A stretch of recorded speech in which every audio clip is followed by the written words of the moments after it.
The social values of our society, which has manifested in perpetual warfare, corruption, oppressive laws, social stratification, irrelevant superstitions, environmental destruction, and a despotic, socially indifferent, profit-oriented ruling class, is fundamentally the result of a collective ignorance of two of the most basic insights humans can have about reality: the emergent and symbiotic aspects of natural law.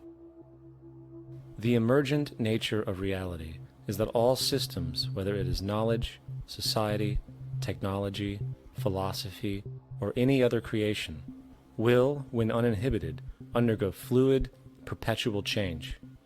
What we consider commonplace today, such as modern communication and transportation, would have been unimaginable in ancient times. Likewise, the future will contain technologies, realizations, and social structures that we cannot even fathom in the present.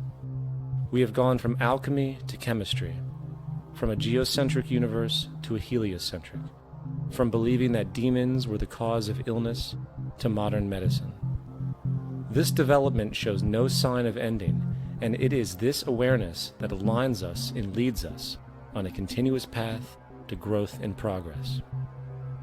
Static, empirical knowledge does not exist. Rather, it is the insight of the emergence of all systems we must recognize.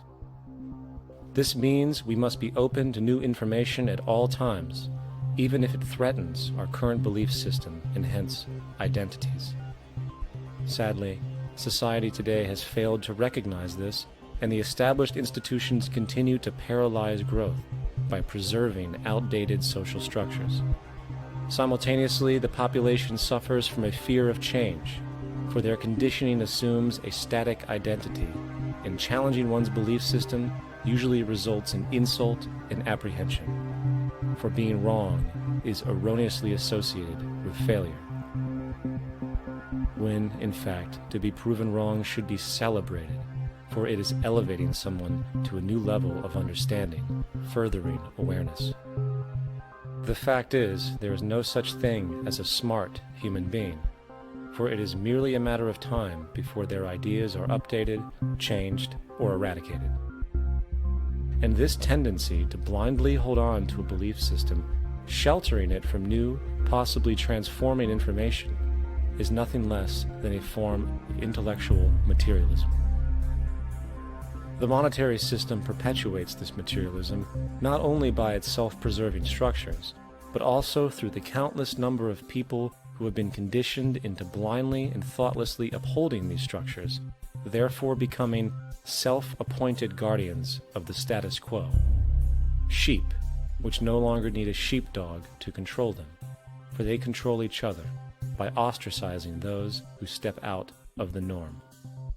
This tendency to resist change and uphold existing institutions for the sake of identity, comfort, power, and profit is completely unsustainable and will only produce further imbalance, fragmentation, distortion, and invariably, destruction. It's time to change. From hunters and gatherers to the agricultural revolution to the industrial revolution, the pattern is clear. It is time for a new social system which reflects the understandings we have today. The monetary system is a product of a period of time where scarcity was a reality. Now, with the age of technology, it is no longer relevant to society. Gone with the aberrant behavior it manifests. Likewise, dominant worldviews, such as theistic religion, operate with the same social irrelevancy. Islam, Christianity, Judaism, Hinduism, and all of the others exist as barriers to personal and social growth, for each group perpetuates a closed worldview, and this finite understanding that they acknowledge is simply not possible in an emergent universe. Yet, religion has succeeded in shutting down the awareness of this emergence by instilling the psychological distortion of faith upon its followers, where logic and new information is rejected in favor of traditionalized, outdated beliefs. The concept of God is really a method of accounting for the nature of things. In the early days, people didn't know enough about how things formed, how nature worked, so they invented their own little stories. And they made God in their own image. A guy that gets angry. When people don't behave right, he creates floods and earthquakes. They say it's an act of God. A cursory glance at the suppressed history of religion reveals that even the foundational myths themselves are emergent culminations, developed through influence over time. For example, a cardinal doctrine of the Christian faith is the death and resurrection of Christ. This notion is so important that the Bible itself states, "And if Christ be not risen, then is our preaching vain, and your faith is also vain." Yet it is very difficult to take this account literally, for not only is there no primary source denoting this supernatural event in secular history, awareness of the enormous number of pre-Christian saviors who also died and were resurrected immediately puts the story in mythological territory by association. Early church figures such as Tertullian went to great lengths to break these associations, even claiming that the devil caused the similarities to occur, stating in the 2nd century, "The devil, whose business is to pervert the truth, mimics the exact circumstance of the divine sacraments. He baptizes his believers and promises forgiveness of sins. He celebrates the oblation of bread and brings in the symbol of the resurrection. Let us therefore acknowledge the craftiness of the devil, who copied certain things of those that be divine."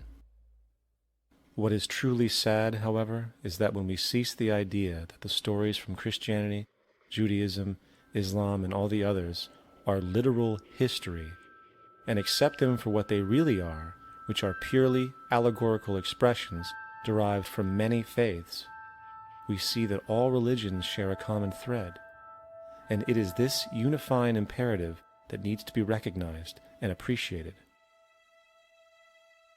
Religious belief has caused more fragmentation and conflict than any other ideology. Christianity alone has 34,000 different subgroups. The Bible is subject to interpretation. When you read it, you say, "I think Jesus meant this. I think Job meant that. Oh no, he meant this." So you have the Lutheran, the Seventh-day Adventist, the Catholic, and a church divided is no church at all. And a church divided is no church at all. And this point on division, which is a trademark of all theistic religions, brings us to our second failure of awareness, the false assumption of separation through the rejection of the symbiotic relationship of life. Apart from the understanding that all natural systems are emergent, where all notions of reality will be constantly developed, altered, and even eradicated, we must also understand that all systems are, in fact, invented fragments, merely for the sake of conversation. For there is no such thing as independence in nature. The whole of nature is a unified system of interdependent variables, each a cause and a reaction, existing only as a concentrated whole. You don't see the plug connected to the environment, so it looks like we're free, wandering around. Take the oxygen away, we all die immediately. Take plant life away, we die. And without the sun, all the plants die. So we are connected. We really must take into account the totality. This isn't just a human experience on this planet. This is a total experience. And we know we can't survive without plants and animals. We know we can't survive without the 4 elements, And so when are we going to really start taking that into account? That's what it is to be successful. Success depends on how well we relate to everything around us. I'm very aware of the fact that my grandson cannot possibly hope to inherit a sustainable, peaceful, stable, socially just world unless every child today growing up in Ethiopia, in Indonesia, in Bolivia, in Palestine, in Israel also has that same expectation. You got to take care of the whole community or you're going to have serious problems. And now we have to see that the whole world is the community, and we must all take care of each other that way. And it's not just a community of human beings. It's a community of plants and animals and elements. And we really need to understand that. That's what's going to bring us joy, too, and pleasure. That's what's missing in our lives right now. We can call it spirituality, but the fact of the matter is, joy comes from that bliss of connectedness. That's our God spirit. That's that side of ourselves that really feels it. And you can feel it deep inside you. It's this amazing, wonderful feeling. And you know it when you get it. You don't get it from money. You get it from connection. Now, if that isn't a hazard to this country, how are we going to keep building nuclear weapons? You know what I mean? What's going to happen to the arms industry when we realize we're all one? It's going to fuck up the economy.